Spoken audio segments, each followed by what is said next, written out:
उद्धव जी को गोपियों के पास भेजा। गोपी उद्धव संवाद बड़ा विशेष प्रसंग है, इसमें हम ज्यादा प्रवेश नहीं करेंगे, केवल इतना समझें। उद्धव जी ने सबसे पहले जाने से मना किया। ये मेरे गूढ़ ज्ञान को, वेद के तत्व को, वेदांत के लक्षण को गंवार गोपियां क्या समझेंगी। भगवान मन ही मन मुस्कुराए और उद्धव जी से कहा, उद्धव एक बार जाओ तो चले जाओ, 1 घंटे से ज्यादा नहीं रुक पाऊंगा। कन्हैया ने कहा ठीक है मत रुकना, लेकिन जाओ मेरा संदेशा दे आओ। ऐसा कुछ करो जाकर के उद्धव कि मेरी याद गोपियां भूल जाएं। अगर वो याद मेरी भूल जाएं, बाबा नंद, यशोदा, गोपियां, गाय सब मेरी याद भूल जाएं, तो मैं गारंटी लेता हूं मैं भी कभी उनकी याद नहीं करूंगा। जितनी बार हम भगवान की याद करते हैं, भगवान उतनी बार याद करते हैं। क्योंकि जब भी कभी कृष्ण अट्टालिकाओं पर चढ़ते हैं और वृंदावन की ओर देखते हैं, तो घंटों बैठ करके रोया करते हैं, सबकी याद। और यही तो उद्धव जी ने पूछा, तुम क्यों रोते हो? सो कन्हैया ने बताया, उनकी याद आती है। अरे उन गंवारों की याद अब तो भूल जाओ, अब तो पढ़े लिखे लोगों के बीच में हो, शहर में हो, मथुरा में हो। भगवान ने कहा, उद्धव मैं भी यही चाहता हूं उनकी याद भूल जाऊं, लेकिन क्या बताऊं उनकी याद भूलती नहीं। तुम चले जाओ मथुरा, वृंदावन, और एक बार उन गोपियों को ज्ञान दे करके ऐसा ज्ञान दो कि मेरी याद भूल जाएं गोपियां, बाबा नंद, यशोदा, मैं भी उनकी याद भूल जाऊंगा, ये गारंटी ले रहा हूं। उद्धव जी वृंदावन आए, बाबा नंद को मिले, यशोदा को मिले। यशोदा बाबा नंद के प्रेम को देख करके, प्रेम की प्रगाढ़ता देख करके आधा ज्ञान तो यही निर्मूल हो गया। रात भर सत्संग चलता रहा, कितनी जल्दी सुबेरा हो गया पता नहीं। 4 बजे उठे उद्धव जी, उठाया कमंडल और चल दिए यमुना में स्नान करने के लिए। सीधे निकुंज वन की ओर यमुना में स्नान करने के लिए। और निकुंज वन में गोपियों ने सत्संग स्थल बनाया है, जहां पर सारी गोपियां रोज इकट्ठा होती हैं सुबेरे सुबेरे, और नित्य गोपियों के बीच सत्संग होता है। मैंने कई बार कथा में बताया, जीवन को सत्संग स्थल बनाओ। जीवन में प्रत्येक क्षण सत्संग करने का भाव बनाओ, क्योंकि यही जीवन का मूल है। प्रत्येक दिन गोपियां सत्संग करती हैं। उद्धव जी जा रहे हैं निकुंज वन की ओर, यमुना से वापस आकर के नहा करके निकुंज वन के पास ठहर जाते हैं। बड़ी महिमा है निकुंज वन की, आए हम सब लोग थोड़ा भाव से स्मरण करें, क्योंकि निकुंज वन राधा जी का विहार वन है, जहां राधा जी साक्षात निवास आज भी कर रही है। सभी लोग भाव से बोलेंगे, थोड़ा स्मरण करेंगे। निकुंज में विराजे घनश्याम राधे राधे, निकुंज में विराजे घनश्याम राधे।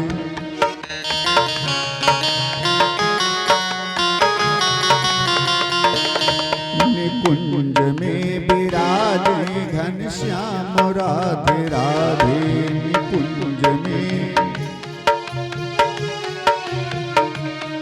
घनश्याम राधे राधे, मेरे श्याम राधे राधे, घनश्याम राधे राधे, मेरे श्याम राधे राधे, घनश्याम राधे राधे, मेरे श्याम राधे राधे, घनश्याम राधे राधे, मेरे श्याम राधे राधे।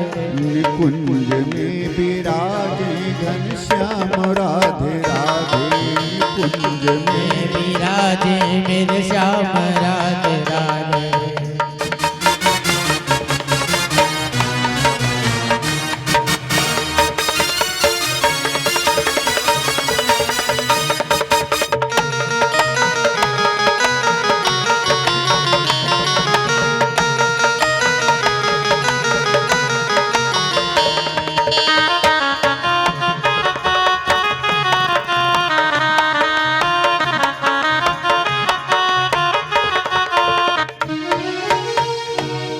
श्री राधे राधे राधे, घनश्याम राधे राधे, श्री राधे राधे राधे, राधे घनश्याम राधे राधे श्री राधे राधे राधे मेरे श्याम राधे राधे श्री राधे राधे राधे घनश्याम राधे राधे कुंज में विराजे घनश्याम राधे राधे कुंज में विराजे घनश्याम राधे राधे कुंज में विराजे घनश्याम राधे राधे कुंज में विराजे घनश्याम राधे राधे कुंज में विराजे घनश्याम राधे राधे कुंज में विराजे घनश्याम राधे राधे घनश्याम राधे राधे घनश्याम राधे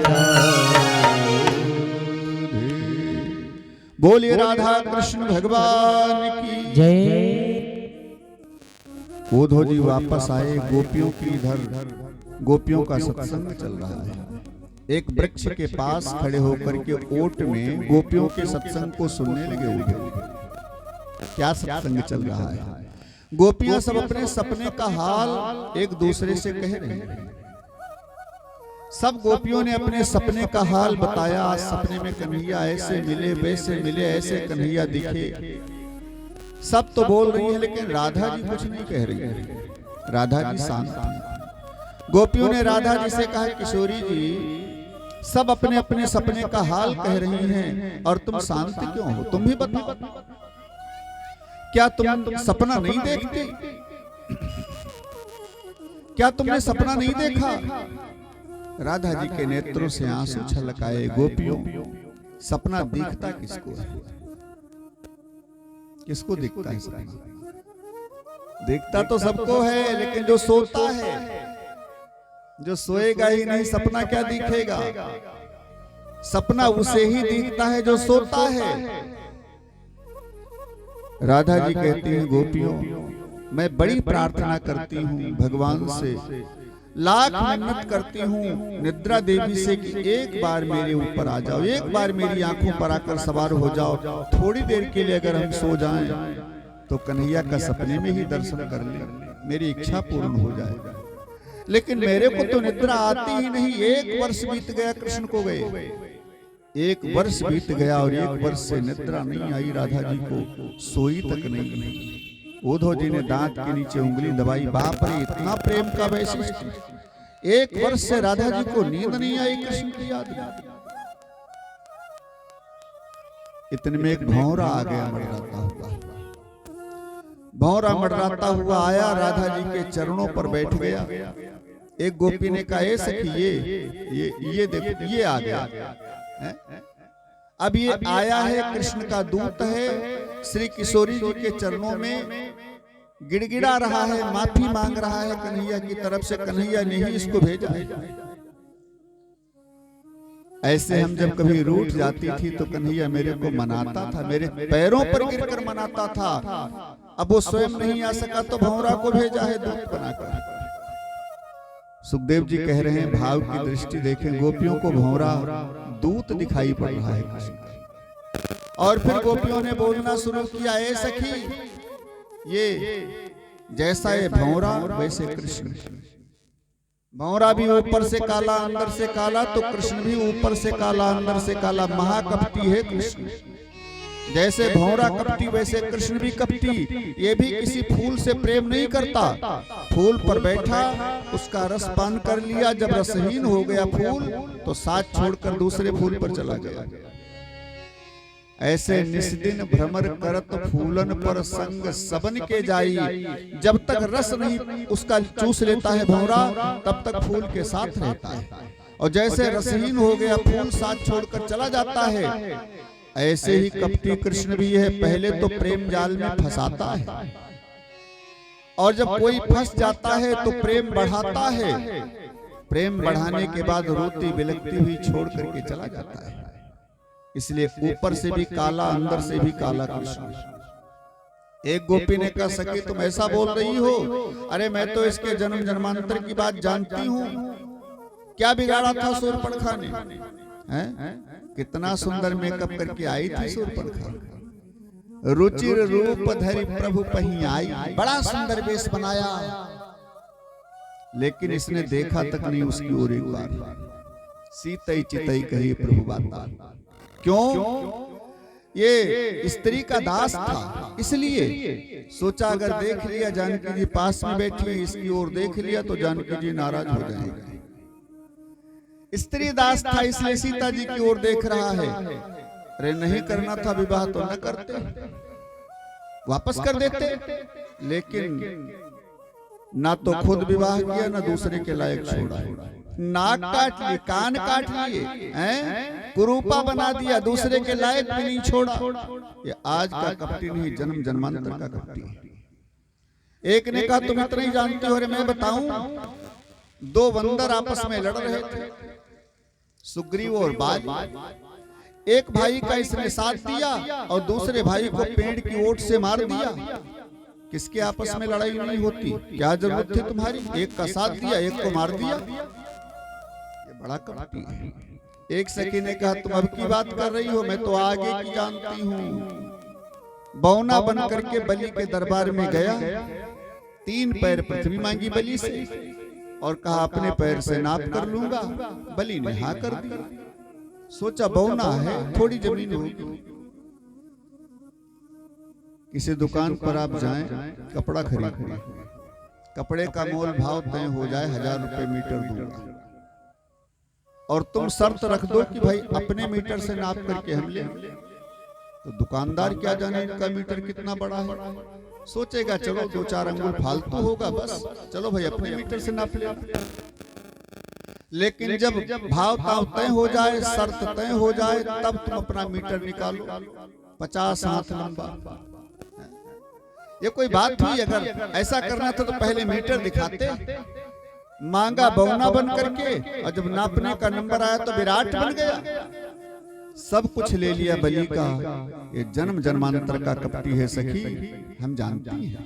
एक ने कहा इतना ही जानती हो? देवता दैत्यों से समुद्र मंथन करवाया, अमृत निकला, दैत्यों का अंगूठा दिखाता रहा और देवताओं को अमृत पिला दिया। छोरी बनकर आया, सुंदर छोरी बनकर आया, और फिर अमृत कलश लेकर अंतर्ध्यान हो गया। उद्धव जी ने दांत के नीचे उंगली दबाई, बाप रे, ये तो कन्हैया के जन्म जन्म का हाल जानती है, तो हमसे भी ज्यादा पंडित हैं, ये तो महापंडित हैं। फिर बाद में उद्धव जी आए। उद्धव जी ने निराकार ब्रह्म की उपासना के लिए बात की, लेकिन सुखदेव जी कहते हैं परीक्षित, गोपियों ने उद्धव जी के ज्ञान की चादर पर अपने प्रेम के इतने डंडे बरसाए, इतने डंडे बरसाए कि ज्ञान की गुदड़िया बन गई।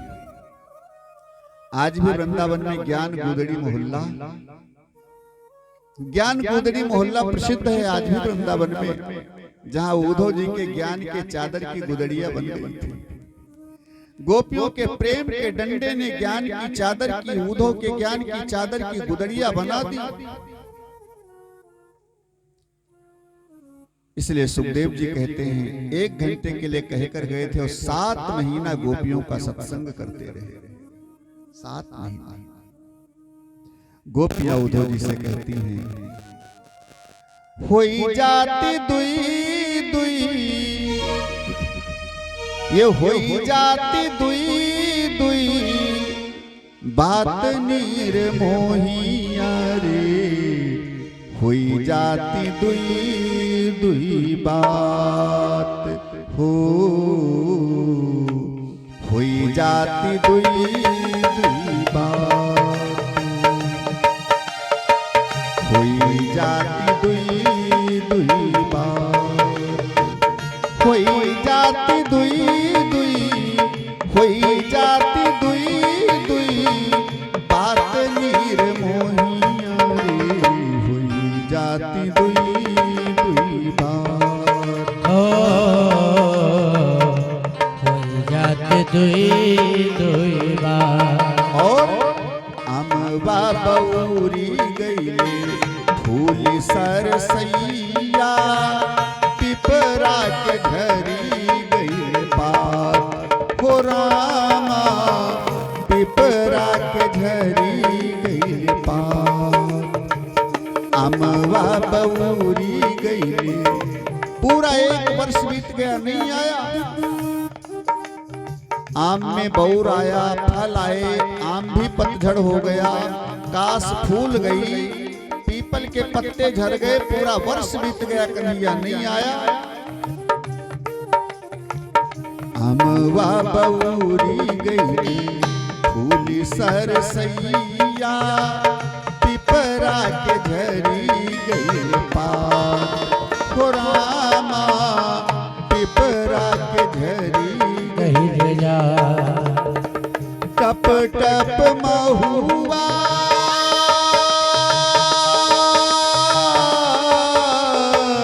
टप टप महुआ, टपा टप टपुके, रसवा चुई चुई, जात नीर मोहिया रे, हुई जाती दुई दुई बार, हो हुई जाती।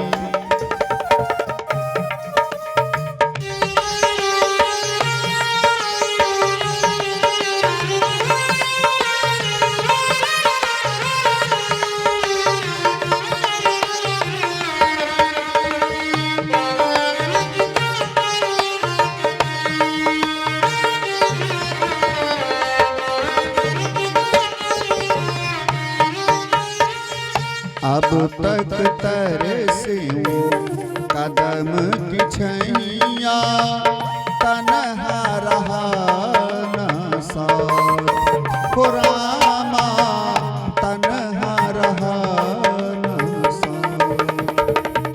अब तक तरसे कदम की छैया, तन्हा रहा न साथ। मन मथुरा